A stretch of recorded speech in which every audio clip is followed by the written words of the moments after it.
4 years, I cleaned the same house every week. I knew where every cup belonged, which floorboard made noise, and how Mrs. Parker liked her coffee. She trusted me with her home. She trusted me with her memories. What she didn't know was that one day, I would also be trusted with her son's biggest secret. A secret that nearly destroyed both of them. The message arrived at 2:17 in the morning. Please don't tell my mother you saw me. I stared at the screen for a long time. Outside my apartment, rain tapped softly against the window. The room was dark except for the pale light from my phone. The message came from Ethan Parker. The problem was that Ethan Parker had been missing for almost 3 weeks. Everyone was looking for him. His mother. His friends. The police. And I was the only person who knew he was still alive. My name is Sophia Reyes. I came to America from the Philippines 6 years ago after my marriage ended. I left my daughter with my sister in Cebu and took every cleaning job I could find. It was not the life I imagined, but it paid the bills. 3 years ago, I started working for Margaret Parker.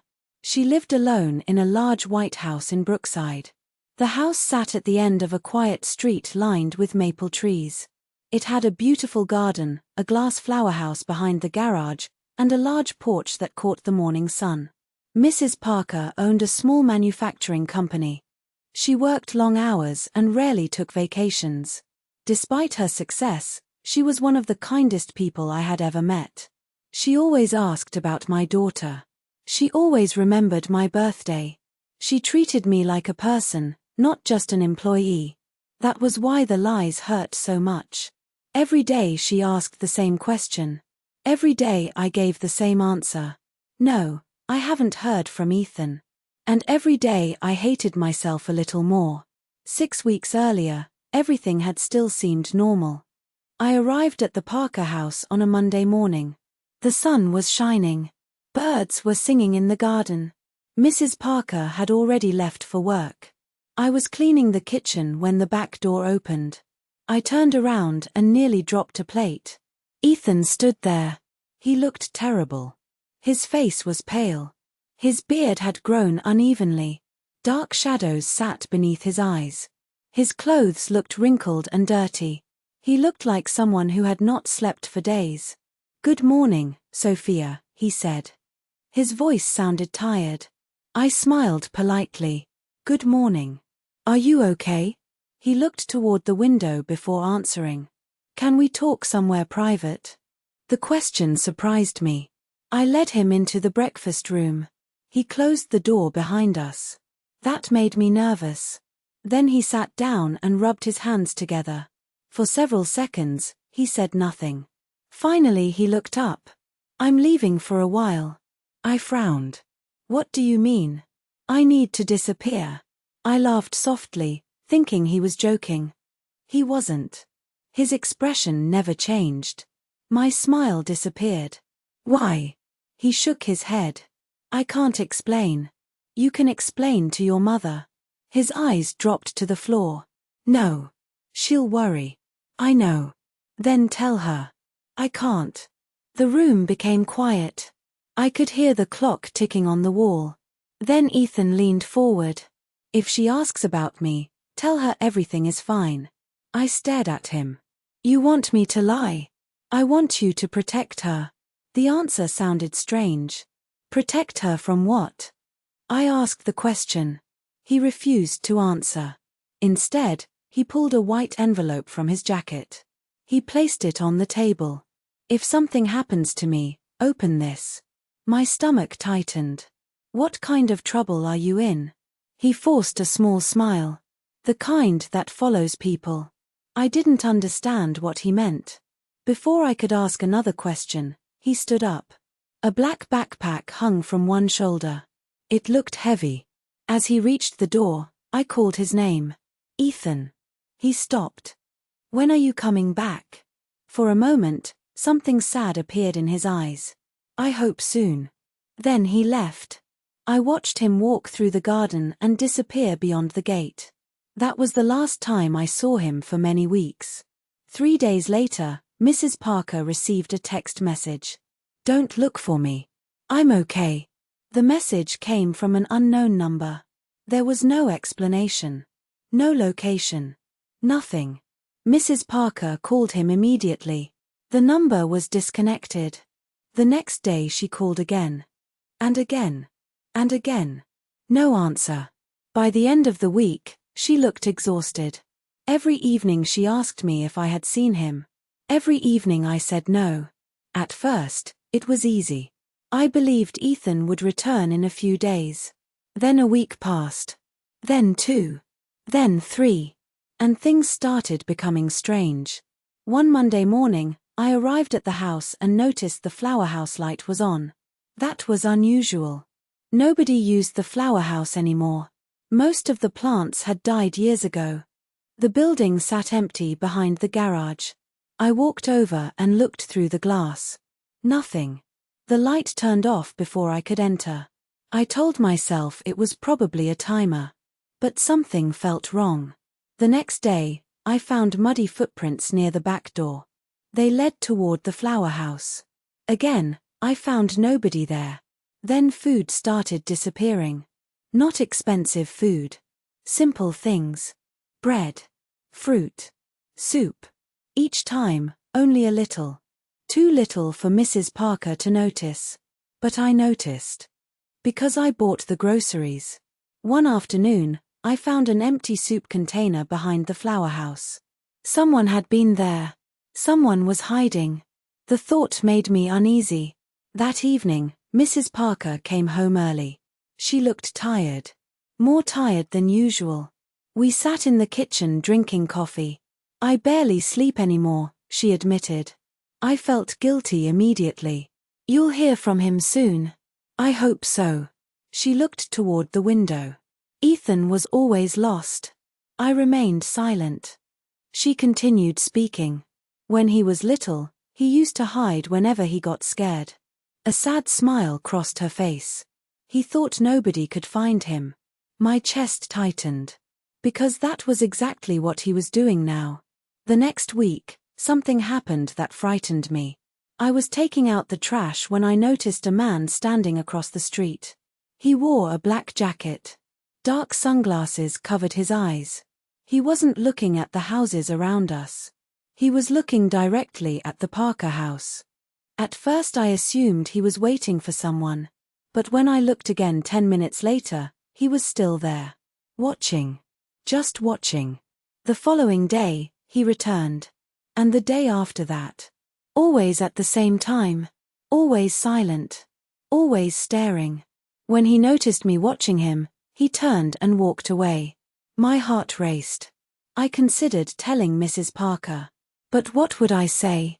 A stranger stood on a public street. That wasn't a crime.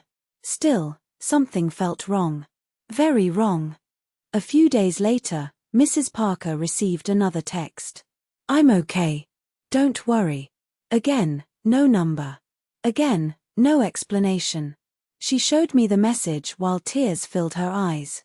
Does this sound like Ethan to you? I read it carefully. It sounded like someone trying very hard not to say anything. Maybe, I answered. She sighed. He used to tell me everything. The sadness in her voice nearly broke me. That night, I couldn't sleep. Around midnight, I remembered the envelope.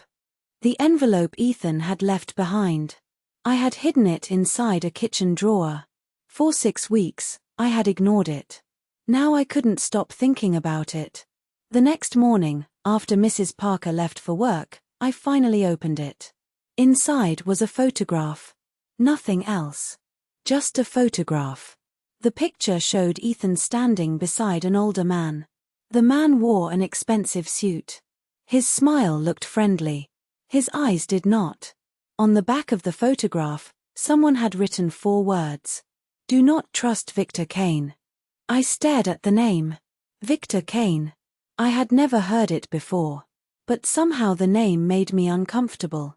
I turned the photograph over again. There was nothing else. No explanation. No note. No address. Just a warning. For the rest of the day, I couldn't stop thinking about it. Who was Victor Kane? And why was Ethan afraid of him? The answers arrived sooner than I expected. 3 nights later, someone broke into the house. I discovered it the next morning. The front door wasn't damaged. Whoever entered had used a key. Several drawers in the study had been opened. Books lay scattered across the floor. Papers covered the desk. But something was strange.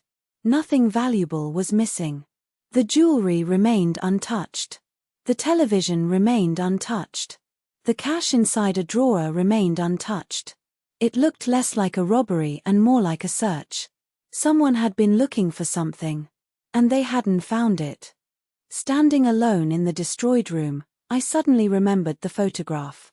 Victor Kane. For the first time, I wondered if Ethan had been telling the truth. Maybe someone really was following him. Maybe someone really was looking for him. And maybe the danger was much closer than any of us realized. For the rest of that day, I could not focus on my work. Every sound made me jump. Every passing car made me look out the window. The broken study felt like a warning. Someone had entered the house. Someone had searched every drawer. And someone had done it while Mrs. Parker was desperately waiting for her son to come home. That evening, I locked every door before leaving. As I walked toward the bus stop, I glanced back at the property. At first, everything looked normal. Then I saw movement behind the flower house. A shadow. Just for a second. Then it disappeared. I stopped walking. My heart pounded. Part of me wanted to run. Another part wanted answers. Slowly, I turned around and walked back toward the garden. The evening air felt cold against my skin. The flower house stood silent beneath the fading sunlight. I stepped inside. Dust covered most of the shelves. Dead vines hung from old pots. Nothing looked unusual. Then I noticed a narrow path behind a stack of broken containers. The path led toward the back wall. I moved the containers aside. Behind them was a small wooden door. I had worked at the house for 3 years. I had never seen it before. My hands shook as I opened it. A hidden storage room appeared on the other side. The space was small, barely large enough for a bed. A blanket lay on the floor. Several empty food containers sat in one corner. A flashlight rested beside them. Someone had been living there. Very recently. I felt a chill run through my body. Then I heard a sound behind me. A footstep. I turned around quickly. Someone stood in the doorway. It was Ethan. For a moment neither of us spoke. He looked thinner than before. His eyes were tired. His clothes were dirty. But he was alive. "How did you find this place?" he asked quietly. I stared at him. "Your mother is worried sick." Pain crossed his face. "I know." "Then why are you doing this?" He lowered his eyes. "It's complicated." I crossed my arms. "No. Enough secrets." For several seconds he remained silent. Then he sat on the edge of the blanket. "You opened the envelope." It wasn't a question. I nodded. "Who is Victor Kane?" Ethan's expression immediately changed. Fear. Real fear. The same fear I had seen weeks earlier. "He owns the company where I worked." "What company?" "A financial consulting firm." He laughed bitterly. "At least that's what everyone thought." I waited. The company was laundering money. My stomach tightened. "I found records." He continued speaking quietly. "Millions of dollars moving through fake accounts." "Did you tell the police?" "Yes." "What happened?" His laugh returned. This time it sounded even sadder. "Nothing." The answer frightened me more than anything else. "What do you mean?" "I mean someone warned Victor before investigators arrived." The room became silent. Ethan rubbed his hands together. I realized I couldn't trust anyone. "So you disappeared." He nodded. "I copied the evidence first." "Where is it now?" His eyes met mine. "Hidden." Before I could ask where, another sound came from outside. A car door slammed. Both of us froze. Ethan moved immediately. He turned off the flashlight. The storage room fell into darkness. We listened. Footsteps. More than one person. Approaching the flower house. My heart nearly stopped. The footsteps moved closer. Then a male voice spoke. "Check inside." Another voice answered. "I already did yesterday." Yesterday. They had been here before. The realization made me sick. Ethan leaned toward me. His voice was barely a whisper. "They found me." The footsteps circled the building. For nearly a minute, nobody moved. Finally, the sounds faded away. A car engine started. Then silence returned. Ethan closed his eyes. For the first time, he looked truly exhausted. They won't stop looking. I suddenly understood. This wasn't about hiding anymore. This was about survival. That night, I convinced Ethan to leave with me. Not to his mother's house. Somewhere safer. A small motel near the highway. He agreed reluctantly. Before leaving, he gave me a flash drive. "If anything happens to me, give this to the police." I stared at the small device in my hand. Was this the evidence? Ethan nodded. I slipped it into my purse. The next morning everything exploded. Mrs. Parker called me before sunrise. Her voice shook. "Sophia, someone broke in again." I rushed to the house. Police cars already filled the street. The study had been destroyed. Even worse than before. Cabinets were overturned. Pictures lay shattered across the floor. One officer spoke with Mrs. Parker. She looked frightened and confused. When she saw me, she ran over. They were looking for something. I knew she was right. The question was what? Suddenly I realized something. The flash drive. Victor's people believed it was still somewhere in the house. That was why they kept returning. The police searched for fingerprints. Asked questions. Made notes. But they didn't know the truth. Only Ethan and I knew. That afternoon, I made a decision. I was tired of lies. Tired of secrets. Tired of watching Mrs. Parker suffer. I drove to the motel. Ethan sat on the edge of the bed when I entered. His face told me he already knew. "You told her." It wasn't a question. I nodded. "You have to go home." He looked away. "I can't." "You can. If Victor finds me. Your mother is already hurting." The room became quiet. Finally Ethan covered his face with both hands. For several seconds he said nothing. Then I heard him crying. Not loudly. Just enough to break my heart. I never wanted this. I know. I thought I was protecting her. His voice cracked. I sat beside him. Then let her decide what she wants. That evening we returned together. The sun was setting as we pulled into the driveway. Mrs. Parker opened the front door. The moment she saw her son, she stopped moving. Neither spoke. Neither breathed. Then she walked toward him. Slowly at first. Then faster. Finally she wrapped her arms around him. Ethan began crying again. This time openly. "I'm sorry." Mrs. Parker held his face in her hands. "Why didn't you tell me?" "I was afraid." "Afraid of what?" "That they would hurt you." Tears filled her eyes. I was already hurting. The words hung in the air. Simple. Honest. Painful. For a long moment, nobody spoke. Then Ethan finally told her everything. The company. The money laundering. The threats. The break-ins. The evidence. Everything. When he finished, Mrs. Parker looked exhausted. But there was relief in her eyes too. The secrets were finally gone. The next day Ethan handed the flash drive directly to federal investigators. This time the case moved quickly. Very quickly. Within weeks, newspapers began reporting arrests. Several executives were charged. Bank records were seized. Victor Kane's offices were searched. And one rainy morning, Victor himself was arrested.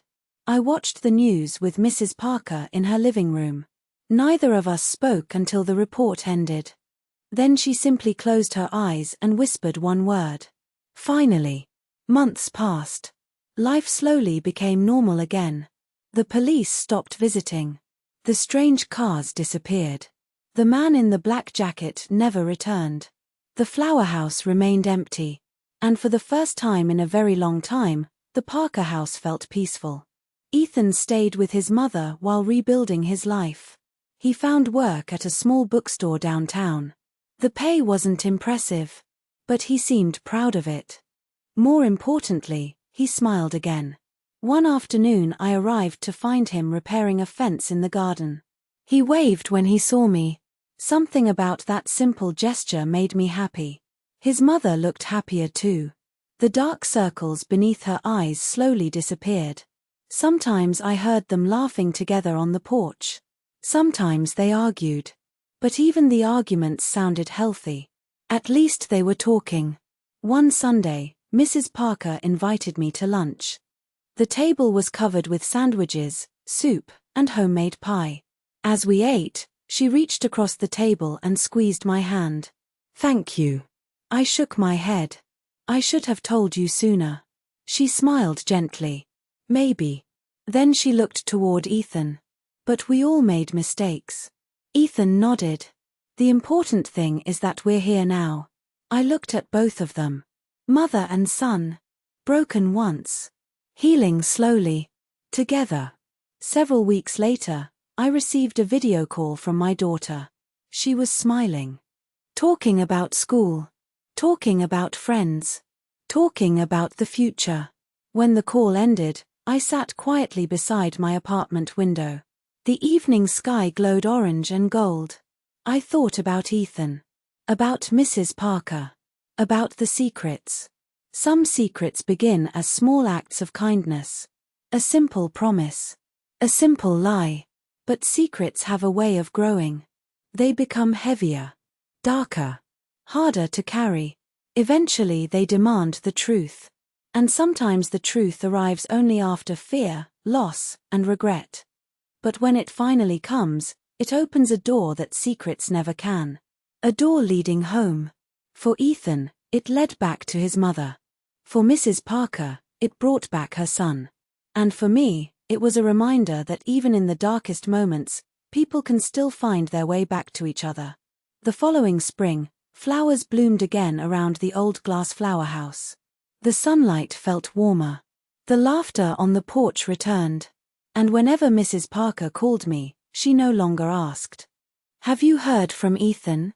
Instead she asked, "How is your daughter?" And every time, I smiled before answering. Because for the first time in many months, everything was finally okay. The secret was gone. The fear was gone. And the house that once held shadows was full of light again. As I walked home that evening, I kept thinking about Ethan. He wasn't a bad son. He wasn't selfish. He wasn't trying to hurt his mother. He was simply afraid. Afraid of failure. Afraid of disappointing the people he loved. Afraid of becoming a burden. And maybe that is a problem many people face today. In a world where everyone seems successful, many people suffer in silence. They lose jobs. They struggle with debt. They feel lost and alone. But instead of asking for help, they hide their pain. They smile in public. They say everything is fine. And they carry their worries by themselves. Sometimes the people who love us most are the last people we tell the truth to. Maybe because we want to protect them. Maybe because we are ashamed. Or maybe because we are afraid they will see us differently. But silence can create distance. And distance can become loneliness. So before you leave, think about this. If you were going through the hardest time of your life, would you ask for help? Or would you hide your struggles like Ethan did? And if someone you love suddenly became quiet, distant, or disappeared from your life, would you notice the signs before it was too late? I'd love to hear your thoughts in the comments.